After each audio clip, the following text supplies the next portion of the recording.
Aperiti e aperice, aperito, aperilù, aperima, aperime, aperigi e c'è pure aperide.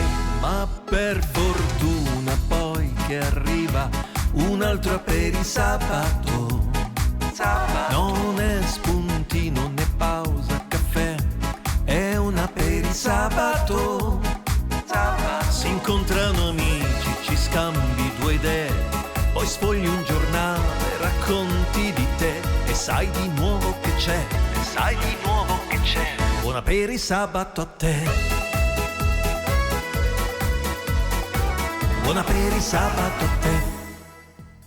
Amiche e amici, benvenuti ad Aperisabato, il weekend italiano. Un saluto da Silvina? ed Antonio. Anno nuovo, Sì. spero abbiate passato tutti quanti delle belle feste. Tu sei stata... Sì, quello per il sabato siamo andati un'altra volta in giro. Indovina. È un posto caldo. Sì. Molto- Egitto! Caspita. Sì, Hurghada. Abbiamo fatto una gita di snorkel, tu sai che mi piace un sacco lo snorkeling. E sì, abbiamo visto i delfini, sì, ci hanno accompagnato un bel po'. Veramente siamo stati molto fortunati perché non sempre c'è questa possibilità.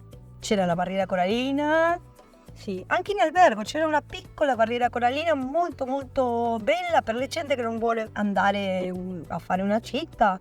Può restare tranquilli nell'albergo e si gode veramente tantissimi pesci. E se uno ha molta fortuna, può vedere anche le tartarughe. 130 kg, enormi, bellissime.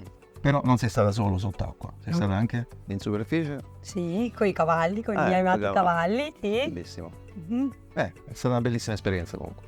Sì, veramente da ripetere.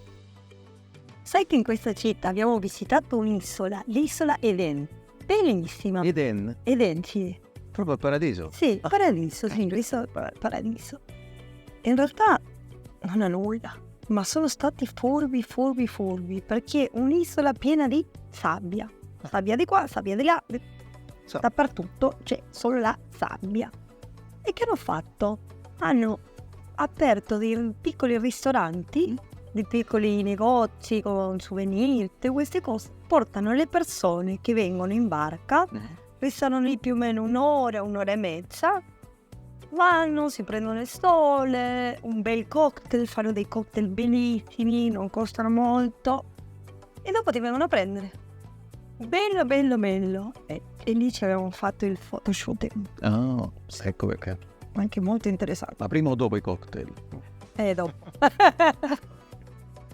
E comunque, anno nuovo, ci sono tante persone che fanno una lista di buoni propositi, no? Che cosa può fare quest'anno, può migliorare, può smettere di fumare. Andare in palestra. Sì, le palestre in questo periodo sono naturalmente pienissime, tutti animati da buona volontà all'inizio. Non si trova parcheggio da nessuna palestra perché sono tutti lì. Si comincia sempre da una buona alimentazione, quindi dimagrire è anche uno dei buoni propositi per tutti quanti. E a proposito di dimagrire o di buona alimentazione, Silvina ha incontrato una nutrizionista. Oddio, questa parola, nutrizionista, però è molto importante, perché ci ha raccontato tante belle storie, anche di lezioni che fa anche ai bambini. Quindi a scuola, nelle kit, qua si chiamano kit, sarebbero gli asili, no? Gli asili, sì. Quindi coinvolge questi bambini anche all'uso corretto dei cibi, a spiegare perché un cibo è adatto e l'altro meno, ecco. Ma sentiamo allora in questa bella intervista che hai fatto che cosa ci ha detto. È in spagnolo, però sono naturalmente come sempre i sottotitoli in italiano. Oggi siamo con Cristina, che è terapista della nutrizione, una professione che oggi è diventata importantissima, sia per i nostri bambini anche per noi. Ciao Cristina, hola. Silvina, hola. Cristina di Valencia, perciò parliamo in spagnolo anche se parla benissimo italiano. ¿Nos podrías explicar un poquito cómo es tu profesión y cómo difiere de país en país el nombre? Bueno, en España es de terapia nutricional lo que yo hago. en italiano lo has dicho muy bien, terapista nutrizionale, y me encuentro niños que no saben, niños que creen que un palito de pescado es un pescado, que realmente hay un pez que va nadando que es un palito de pescado. ¿De qué edad estamos hablando? Estamos hablando de niños de guardería. En Alemania las guarderías van hasta los 7 años, es decir, los niños de 7 años pueden hacer lo que sería preescolar en la guardería. Los niños con los que yo tengo contacto son 4, 5, 6, hasta 7. Entonces estamos hablando de niños que creen en realidad o que creen que un puré de patata sale de una bolsa de plástico, que no han hecho nunca un puré de patata. Por ejemplo, no te digo que sepan lo que es una berenjena, eso ya es Demasiado específico. bueno, nivel experto, pero diferenciar un brócoli de una coliflor, por ejemplo, ¿no? O sea, Aquí en Alemania, pero por ejemplo en Italia sería algo bastante común en el sur y eso. pues no lo sé. Platos de berenjena sí. La verdad es que no sé si sabrían diferenciar lo que es una berenjena, si yo les enseñaría a un niño que es una berenjena, si sabrían decirme esto es una berenjena. Alimentos que son de color naranja, ¿qué les pasa a los alimentos que son de color naranja? ¿Por qué son de color naranja? ¿Qué tiene el color naranja? ¿Y por qué es importante que comamos ahora alimentos de color naranja? ¿Y por qué? Pues es importante que comamos alimentos de color naranja porque esos alimentos contienen sustancias que hacen que, por ejemplo, los kakis, las naranjas, las mandarinas, los pimientos color naranja o amarillo, son sustancias que nos aportan, son antioxidantes y a nosotros nos ayudan, nos fortalecen el sistema inmune, nos defienden. Y además lo importante y lo más guay de todo esto es que la naturaleza, y eso es una de las cosas que yo les intento transmitir a los niños, es que la naturaleza nos da en cada momento lo que nosotros necesitamos. Es decir, yo necesito ahora cosas que me preparen para el invierno. ¿Por qué? Porque el invierno hace más frío, en el invierno me voy a constipar o hay más virus circulando, entonces lo que necesito es comer cosas que me fortalezcan, que me ayuden para que cuando llegue ese momento tenga un sistema inmune adecuado para poder luchar y además que no tenga inflamación, que no tenga pequeñas batallitas circulando por mi cuerpo para que cuando llegue ese momento mi cuerpo sea capaz de luchar. Por eso es importante que yo ahora no coma melón, aunque en algunos supermercados lo puedo encontrar, porque el melón la naturaleza me lo da cuando en verano. ¿Por qué? Porque ¿qué pasa en verano? Sudas. Entonces te aporta necesitas frutas y verduras que te aporten agua. Y esto es súper importante porque si tú vas al supermercado hoy en día, tú puedes encontrar todo. Tú puedes encontrar hoy en día naranjas en agosto. Esto es horroroso, porque esas naranjas salen de un agujero, de una cámara frigorífica en la que han estado todo el invierno, han madurado en esa cámara frigorífica, es decir, no saben a nada, uno, y dos, no tienen ni la mitad de los nutrientes que deberían de tener, porque no han madurado bajo del sol, han madurado en una cámara frigorífica. Esto es súper importante. Esto es un clásico, mujeres que vienen de trabajar y que se abren una botella de vino o un bote de Coca-Cola o algo para premiarse porque han tenido un día fatal. Entonces, claro, eso puedes hacerlo un día, pero en el momento en que tú todos los días necesitas ese premio, que es un premio que te está haciendo daño, ahí ya tenemos un problema. Entonces, para sacar a las personas adultas de ahí es mucho más complicado, es muy necesario, ¿no? Pero tú tienes que tener una voluntad de querer salir de ahí. A un niño no. Un niño es una página en blanco. Pero lo tenemos tan metido, además es que tenemos asociado este concepto de premio. Coma algo dulce, ¿no? Esa asociación de premio, comida, fiesta, comida, celebración, comida. Si yo me como un paquete de patatas fritas de bolsa, pues evidente está bueno, coño, pero es que claro, tiene que estar bueno, porque es que las personas que han fabricado eso, lo que quieren es que esté rico. Lo que quieren son dos cosas. Primero, que tú te lo comas y que te esté tan rico, que lo vuelvas a comprar. Pero que inmediatamente después te comas otro y que no puedas parar. Y eso se llama el sistema de recompensa. Es que te hinchas de dopamina, o sea, tu cerebro hace, ¡oh, qué felicidad! Exacto. Entonces las personas que han fabricado, porque eso sale de una fábrica, no sale de una planta, no sale de un árbol, de un arbusto, de un animal, sale de una fábrica. O sea, hay señores y señoras que con sus gorritos blancos de goma y sus guantes de goma han hecho una patata frita que tú te estás comiendo, porque eso de patata tiene lo que yo tengo de Cleopatra. O sea que tu terapia nutricional no se queda solamente en la comida, porque nunca te indagas mucho a nivel personal qué le pasa a esa persona. Claro, lo que pasa es que O sea, hasta Siempre un es cierto así. Quiero decir, punto, que ¿no? siempre es así. Siempre es así. Si tú vienes, me lo voy a inventar. Sí. ¿Vale? Imagínate, tú vienes a mi consulta o vienes a mí y me llamas y me dices, pues que resulta que yo tengo la costumbre todas las noches ceno y a las 2 horas tengo un hambre y me hago un bocata. Un bocata de pan blanco con Ay, chorizo, lo que encuentras. todas súper... Y no puedo, es que no puedo, de verdad, que me lo propongo y yo sé que está mal y me voy antes de la cama y luego me voy a la cama y tengo un ardor. ¿Por qué tiene ese hambre? Porque su cuerpo le está pidiendo nutrientes. ¿Tú has oído alguna... En todo lo que te he contado, yo te he dicho algo de fruta o verdura? No. No, pues imagínate. Entonces, esta persona tiene varios problemas. La noche es para regenerar. O sea, nosotros descansamos y está así pensado por la naturaleza que hacemos un stand-by. Y tú imagínate que tienes ahí dentro del cuerpo 400 obreritos y están trabajando. Uno está reconstruyendo, otro está grabando información en tu cerebro para que tú al día siguiente te acuerdes, otro está regenerando tejido, otro está... O sea, ahí tienes una más cantidad de gente ahí dentro. La industria Está trabajando a tope para que cuando yo me vaya a dormir mi cuerpo esté haciendo lo que tiene que hacer, que es regenerar, reparar, reconstruir, fijar información, etcétera, etcétera. Cristina, aprendimos un montonazo de cosas con vos y todas las que nos quedan por aprender. Pero digamos que por este capítulo te agradecemos muchísimo. Y bueno, nos vemos otra vez y esto me dio realmente hambre. Y no saben lo que preparé hoy. ¿Qué preparaste? ¡Sopa de calabaza! Muy bien. Ciao! Ah, benissimo. Allora, abbiamo imparato anche noi la lezione? Wow, tantissimo. Guarda cosa abbiamo preparato. Andiamo in giro.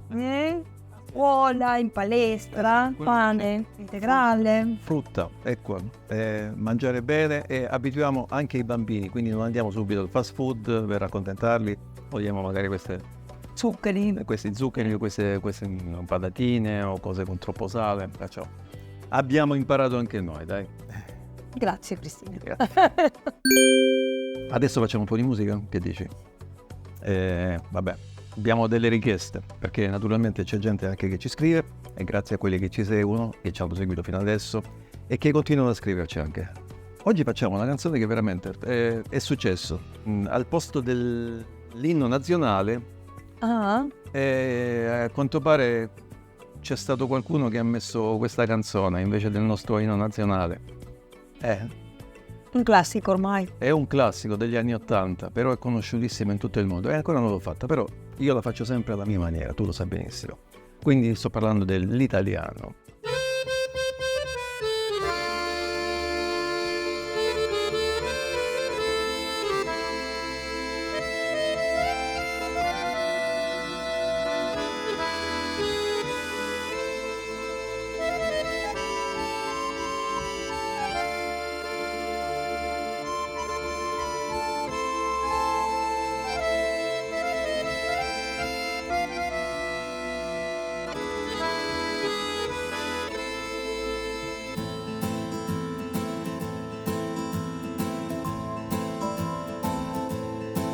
Buongiorno Italia, gli spaghetti al dente, un partigiano come presidente, con l'autoragno sempre nella mano destra, un canarino sopra la finestra.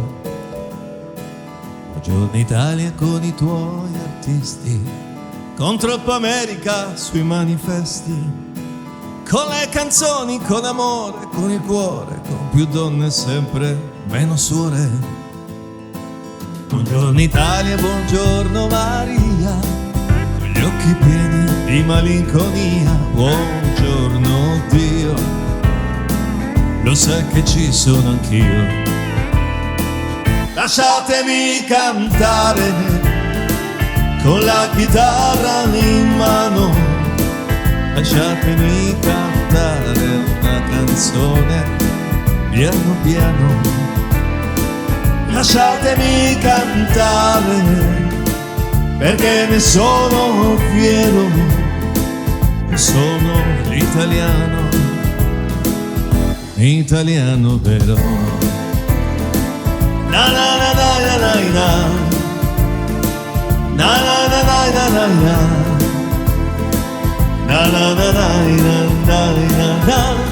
na na na na. Lasciatemi cantare, perché ne sono fiero, sono italiano, un italiano vero.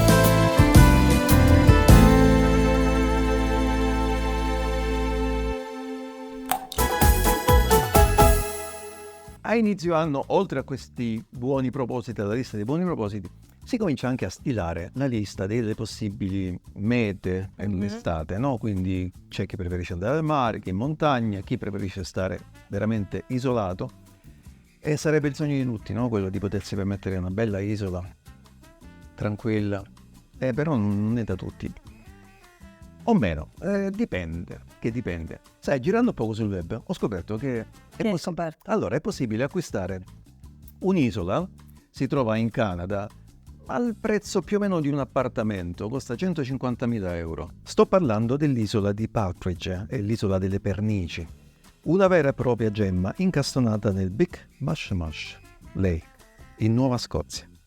Un angolo di paradiso con centinaia di alberi secolari e rappresenta una grande occasione perché proprio per la possibilità di edificare, non prevista su tutte le isole. Nel caso di Partridge, il permesso speciale consente all'acquirente di costruire non una casa, ma un bungalow che dovrà essere obbligatoriamente ecosostenibile e in legno, e dove, secondo la legge canadese, anche un europeo potrebbe rimanere senza permesso di soggiorno fino a 6 mesi. È veramente una bella occasione. E pensa un poco, questa agenzia si trova anche qui ad Amburgo. Sì, incredibile. Ha delle sedi in Nuova Zelanda, in Canada e anche qui ad Amburgo. E questo signore, questo Farhad Vladi, ha avuto già contatti importanti. Cioè, tra i suoi clienti ci stanno Cristiano Ronaldo, ci stanno... calciatori sempre. I calciatori comunque sempre. Attori. Però Johnny Depp, Paul McCartney, William e Kate, la coppia reale. Sì, wow. E noi? Guarda, io direi lunedì prendiamo appuntamento e andiamo. In agenzia? No, a comprare i remi, scusa, come ci vuoi andare sull'isola? A nuoto? Manteniamo un profilo basso, cominciamo piano piano. Perciò prima si comincia dai remi, poi la barca e poi alla fine l'isola, va bene? E adesso veniamo al nostro spazio social. Allora Silvina, raccontami. è successo che in Salento, nel mio Salento, vicino Lecce, Lecce, in una fattoria di queste, diciamo, biologiche, una bella gallina, sai, questi belli animali, io ho avuto anche le galline, mia nonna aveva le galline, quindi avevo sempre l'uovo fresco, solo che una gallina di questo allevamento ha posato un bell'uovo, ma bello grande, pesante, 193 grammi. Quello normale, diciamo che pesa sui 60 grammi. In ogni caso, l'apertura... Sì, infatti, i messaggi su Facebook, sui social sono stati sempre solo di solidarietà, grandissima solidarietà per questa povera gallina. Uno ha scritto anche, sicuramente quando ha fatto Coccodè si è sentito fino in Calabria, si è sentito. E comunque i bambini stanno facendo la processione per andare a vedere quest'uovo pure. È un fatto veramente incredibile, anche se comunque non si tratta dell'uovo più grande del mondo. Sì, è già un bell'uovo, bello pesante. Però il più grande uovo di gallina è stato fatto nel 1956 nel New Jersey, pesava 454 grammi, che pure una bella bomba, insomma, ecco, immaginiamo. Mo bisogna vedere quanto è grande la gallina, però in ogni caso nel Salento vivono bene queste galline, camminano, quindi sono... Tutto ecologico, sono biologico. Molto ecologico, quindi mangiano bene. E vediamo che bella frittata si può fare. Allora, veniamo adesso al nostro spazio libri.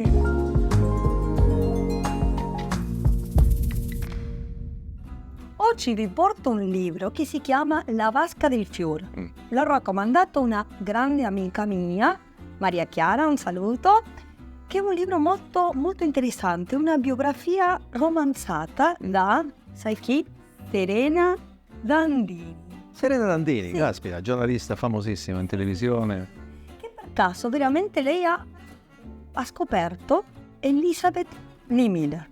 È stata una ragazza molto molto bella, nata negli Stati Uniti e che è diventata modella di Vogue. È veramente per caso, perché il direttore di Vogue l'ha salvata da un incidente. E ha visto che questa ragazza bella, snella, alta, poteva diventare modella e ha cominciato con lui. Dopo se n'è andata a Parigi e lì ha cominciato anche a fotografare. Solo che il suo compagno era un uomo molto molto importante e lei è stata, come in tanti casi, no? Nella scienza, nell'arte, un po' nell'ombra di questo uomo. Ebbene, in questo libro diciamo che l'ultima parte si tratta di i campi di concentramento, perché lei è diventata reporter di guerra, è stata la prima donna a fare le foto dentro di Dachau. Molto molto interessante, e ha scoperto con il suo compagno un appartamento lì a Monaco che aveva il Führer, no? Hitler, dove abitava con Eva Braun. Ah, ok. E lì si sono scattati queste foto molto surrealista, con una costruzione molto molto curata, dove c'è Venere, il ritratto del Führer, gli anfibi col fango e lei dentro. Non si tratta di un libro di guerra, Ok. Queste sono solamente le ultime pagine, se no della sua vita. Benissimo. Allora Quindi- abbiamo una donna da scoprire o da riscoprire. Perfetto. Quindi la vasca del Führer. Benissimo. Quindi siamo già arrivati alla fine di questo appuntamento. Oh, è veloce veramente. Allora, per chi voglia seguirci anche in internet, ricordiamo che sulla nostra pagina web ci sono degli estratti di tutte le interviste che facciamo, sempre una sezione con i video che vanno su YouTube e altre informazioni su di noi, insomma, quindi su aperisabato.com. Altrimenti, se volete scriverci, l'indirizzo mail è redazione@aperisabato.com. Se no, ci trovate sui social come Instagram, X, Threads, tutto. TikTok. Sì. Allora, un saluto a tutti voi, alla prossima puntata. Ciao! Prossima, ciao! Buon apperi sabato a te.